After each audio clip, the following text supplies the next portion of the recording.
What Gregory Peck went through was something no father should ever have to face. Even though he was a liberal activist with a stellar career, the famous actor was powerless to stop this catastrophe. Peck became beloved by his admirers as a result of the numerous noteworthy parts he performed. Several of his personal relationships were tragic, even if he achieved achievement. In this article, we will examine Gregory Peck's life and the terrible hardships he faced. Peck shot to fame in the 1940s and spent the following 3 decades appearing on American television. His hard work and commitment to his profession got him Oscar and Academy Award nominations. For a young man whose formative years were fraught with turmoil, this was a respectable professional trajectory. When Peck was 5 years old, his parents divorced, and he moved in with his grandmother. Grandma enjoyed taking him and his faithful dog to the movies. Tragically, Peck's grandmother passed away while he was a 10-year-old student at St. John's Military Academy in Los Angeles, a Catholic military school. The distraught adolescent returned to San Diego to be with his father when he was 14 years old. After finishing high school, Peck attended what is now San Diego State University, a teacher's college. This is where he spent the most of his educational career. At this point in his life, he began training for the stage and public speaking while also becoming a member of the collegiate running team. Peck enrolled in the college for 1 year before deciding to pursue a medical degree at Berkeley. That scheme, however, was thwarted, and he ultimately enrolled in English instead. Peck became a member of the university rowing squad while he was a student. Although it should come as no surprise, he was compelled to engage in some form of athletic activity wherever he found himself. He had a sturdy frame, being 6 feet 3 inches tall. But Peck's education was on the brink of being forfeited. You see, Peck had a hard time paying the $26 annual tuition and ended up working as a kitchen helper for the Gamma Phi Beta sorority to make ends meet. Peck started to give some serious thought to his future as an English major while he was going through this tough time. Eventually, he recalled his love of acting and discovered he had a beautiful voice, one that could captivate an audience. After giving it some thought, he decided to give acting a go, all because of that public speaking class he took a while back. Thankfully, the acting coach at his university, Kai Ebright, saw his potential and kept pushing him to act. He quickly became associated with an acting company after being approached by the director of the university's Little Theater. It didn't take long for Peck to start appearing in stage productions. Regarding his tenure at Berkeley, he would remark, "It was a very special experience for me." He also went on to explain, "It woke me up and made me a human being." But Peck was absent from one class, so he couldn't graduate from college among his friends. And he fearlessly told his buddies, "I've learned all I need from college." This, despite their concerns that he might not complete his degree. After realizing acting was his true calling, Peck changed his identity to Eldred and moved to New York to hone his craft. He enrolled in the local playhouse to study acting with Sanford Meisner, a renowned instructor. Given his financial situation, Peck would occasionally take odd jobs and sleep in Central Park to make ends meet. He was the master baker. He worked as a tour guide for Radio City Music Hall and NBC Television, where he led tours at Rockefeller Center. In addition to acting in plays such as Family Portrait and On Earth as It Is at Virginia's Barter Theater, he dabbled in modeling and worked for food. Play acting was Peck's first acting gig after taking classes at the local playhouse. His theater debut was in George Bernard Shaw's 1941 drama The Doctor's Dilemma. Jonathan, Stephen, and Carrie were born to Peck and Greta Kukkonen, whom he married the following year. They went their separate ways in the end, but they decided to stay friends for the sake of their children. Peck kept acting in Broadway shows even after becoming a father. Due to a back injury he sustained during dancing, which was an integral aspect of his acting training, Peck was unable to enlist in the military and thus persisted in acting even after the start of World War II. So, Peck was busy performing in plays to hone his acting chops for a while. He had performed in nearly 50 plays in 3 years, including 3 short-lived Broadway productions. However, a sea change was on the horizon. In John Stahl's film The Keys of the Kingdom, Peck had the opportunity to star. Peck had his first shot at an Oscar with this film. In his role, he reflected on his tenacious missionary work in China for over half a century as an 80-year-old Catholic priest. Nearly every scene in the film featured Peck, who played a figure who aged from his 20s into his 80s. Even though the film bombed at the box office, Gregory Peck received his first Oscar nomination for Best Actor for it among 4 others. This was the part that catapulted Gregory Peck to fame. It was an incredible break for anyone. Although reviews for the picture were varied, critics were unanimous in their praise of Peck's performance. His portrayal on screen, which was towering, powerful, and courageous, won him followers immediately and greatly boosted his career. Peck went on to star in a string of critically acclaimed films after this triumph, which included collaborations with Alfred Hitchcock and Ingrid Bergman, among others. According to Peck, all he can say is that he had genuine feelings for Bergman, and he believes that's where he should end the speculations of their alleged relationship. "Back then, I was a young teenager. It was her youth. We worked closely and intensely for weeks. Their romance must have been going swimmingly because their 1946 picture Spellbound was the third most profitable picture of the year." Most reviewers praised Peck's performance. Critics lauded his performance, saying it was subtle and elegant, just like Bergman. Turner Classic Movies' Frank Miller claims that Peck became a Hollywood star and a significant sex symbol because to this film. Spellbound received 6 Oscar nominations, including Best Picture, and the filmmakers noted that female audience members were particularly enthusiastic whenever Gregory Peck's name came in the credits. During his initial scenes, the female audience members lost control of their emotions. In the same year, Peck was nominated for 6 Oscars, including one for Best Actor, for his role in the financially successful film The Yearling, which Peck went on to win the Golden Globe for. Critics continued to give it high marks long after its first release, some even go so far as to call it a classic among family films. After trying a different role in a Western soap opera as a vicious cowboy with Jennifer Jones as his love interest, Peck quickly proved that he was fantastic in Westerns. Someone once said that their connection was like a never-ending sensuous struggle, and that sparks flew between them. The film was banned in several regions due to its controversial nature, which garnered a lot of attention. Alongside the full decade of the 1940s, Jones, who co-starred with Peck, was nominated for an Oscar, but Peck himself did not win this time. Many of Peck's subsequent film roles lacked the charisma of his earlier films, despite his varied acting chops. However, rather than wallowing in self-pity, Peck shifted his focus to something else. He was one of 3 founding members of his hometown's La Jolla Playhouse, alongside Mel Ferrer and Dorothy McGuire. They continued performing there until 1964 at the La Jolla High School Auditorium. The Playhouse then relocated to UC San Diego, where it is still in operation today. A number of famous Hollywood actors and actresses have taken time away from filming to perform in or support the theater. He came back with a vengeance, Peck. Elia Kazan's film Gentleman's Agreement had him as the lead. Peck played a magazine writer who poses as Jewish in order to confront anti-Semitism head-on in this film, which was widely regarded as Hollywood's inaugural bold stand against the prejudice. Best Picture and Best Director were among the 8 Oscar nominations received by the film. It earned more than any other film in 1948. Afterwards, Peck gushed about how thrilled he was of the finished product. Many critics thought his performance was riveting, and the picture was generally lauded for its courage and high quality. Still, reactions to Peck's performance have been mixed as of late. Then there were some who thought the movie had some interesting ideas but was otherwise forgettable. The genuine tale served as the inspiration for Peck's subsequent film, 12 O'Clock High. He became famous for playing the role of a courageous, effective, and caring military commander. Peck was one of 4 Oscar nominees for the critically acclaimed film. The film was well received by critics and audiences alike, who lauded his portrayal. Both the New York Times and film historian Peter von Bogg praised Peck for his performance, with the former praising his ability to show both tenderness and hardness. This had such an impact on Peck that, after a string of commercial successes, he resolved to make only entertaining films. In the 50s and 60s, Peck had achieved international stardom. His roles in Captain Horatio Hornblower and the biblical drama David and Bathsheba resonated with audiences everywhere. Because of this, he was able to collaborate with 2 of the most famous and accomplished actresses of the time, Ava Gardner and Audrey Hepburn, and his career took off. However, Peck failed to notice them.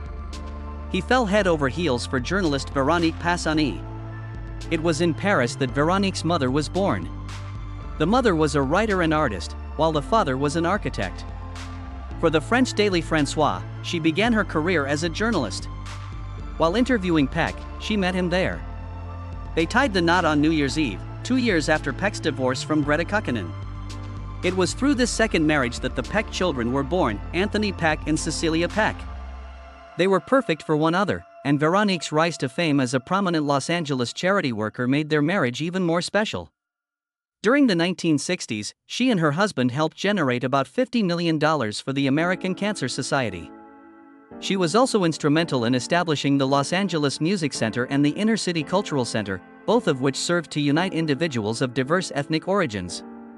The Los Angeles Times even recognized her achievements by naming her Woman of the Year. Veronique's husband, who was famously generous, undoubtedly encouraged her generosity. To pay tribute to his legendary rowing coach, Kai Ebright, he gave thousands of dollars to the Berkeley squad in the 1940s. His buddy father Albert O'Hara was a missionary, and he had also successfully raised a substantial sum to aid in his work. Further, he was a co-producer on a New Testament cassette with his son Stephen. Throughout his career, Peck has frequently displayed this altruism and desire to make a statement. He was universally lauded for his portrayal of Atticus Finch, a lawyer, in the critically acclaimed film To Kill a Mockingbird, which was based on a well-known contemporary narrative of racial injustice. He had 4 nominations before this film finally won him an Oscar. In addition to her acting career, Peck was heavily involved in the film industry and many nonprofits. For over 3 years, he presided over the American Film Institute's Board of Trustees, and he served as president of the Academy of Motion Picture Arts and Sciences. For her exceptional work in promoting acting standards, Peck was honored with the Screen Actors Guild Award in 1970. Also, President Lyndon B. Johnson presented him with the Presidential Medal of Freedom, praising him as an artist who had brought new dignity to the actor's profession. In the 1970s, Peck was mentioned as a possible Democratic contender to run against Ronald Reagan for governor of California. Peck is a Democrat. But he did admit that running for public office was not in his plans. On the contrary, he encouraged Kerry, his son, to enter politics. Peck revealed that Johnson had previously suggested that, because of his Irish ancestry, he would have been appointed U.S. ambassador to Ireland had he sought re-election in 1968. Peck joked that he might have taken up the position, describing it as an exciting adventure. A different past president was less than enthusiastic with Peck's efforts, while one did commend him. The liberal activities of Gregory Peck landed him on President Richard Nixon's enemies list. Even though his son, Stephen, was a soldier in Vietnam, he had spoken out against the conflict.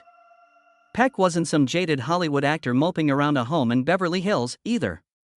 In Hollywood, he remained highly significant. He was in charge of the Mutual Aid for Motion Pictures and Television. He was a member of the National Council on the Arts and the American Cancer Society's national chairman. That means Peck's voice was audible. Peck produced the film version of Daniel Berrigan's play, The Trial of the Catonsville Nine, which depicts the plight of anti-war demonstrators in Catonsville, Virginia, who were subjected to civil disobedience proceedings, even though President Nixon had already expressed his displeasure. Evidently, Peck was not the type to back down from a fight. Even 3 years later, he felt the ground crumble beneath him. Upon which the Peck family as a whole suffered a devastating loss.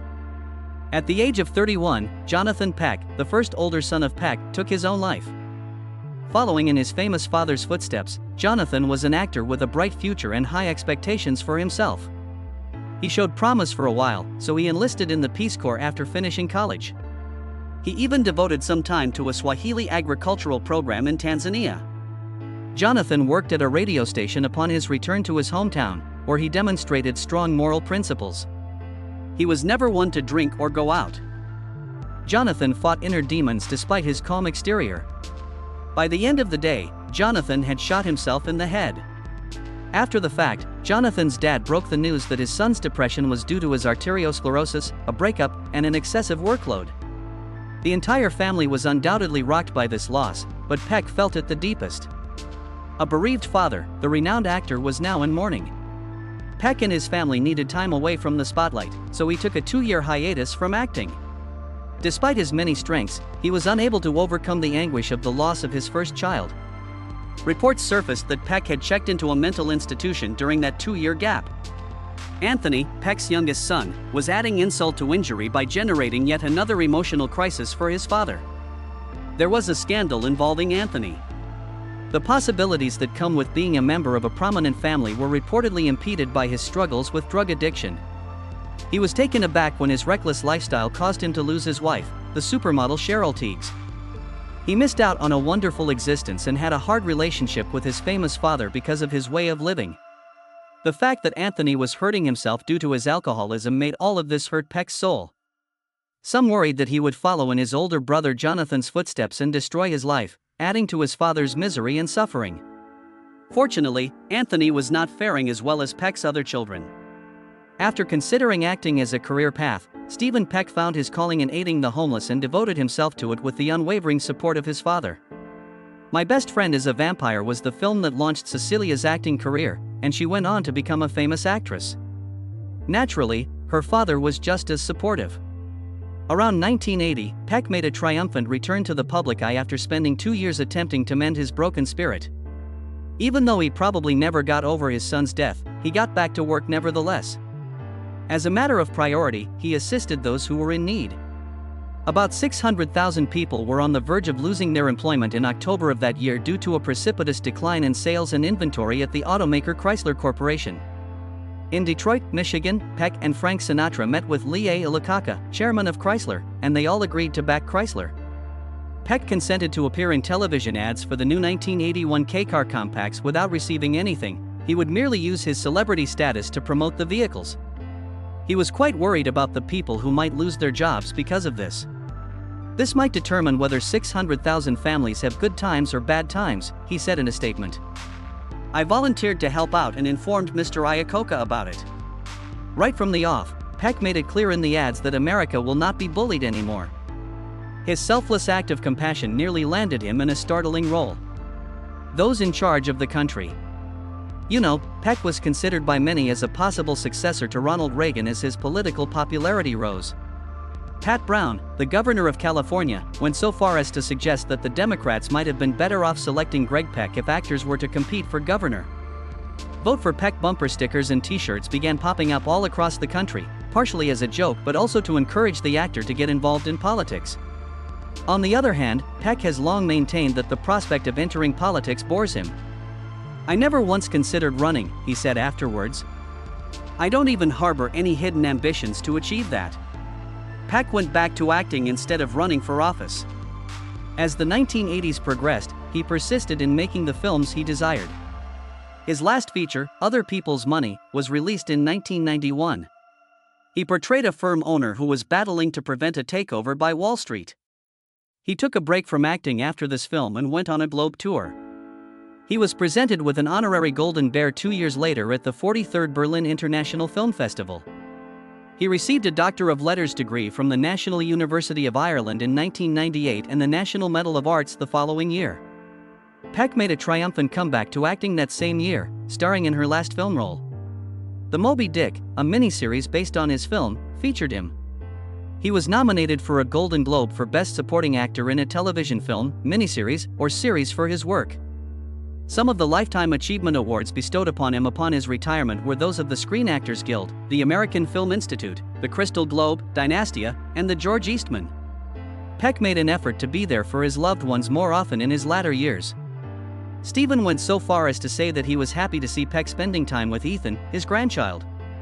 I wanted my son to know his grandpa and he did. They were really friendly with one another. People always thought of him as a gentleman, and that was because he was. Peck, who was 87 years old when he died in 2003 from bronchopneumonia, did so while sleeping. Gregory Peck was a revered actor who was honored by heads of state before his death. Not bad for a kid whose job it was to wash the dishes after each meal.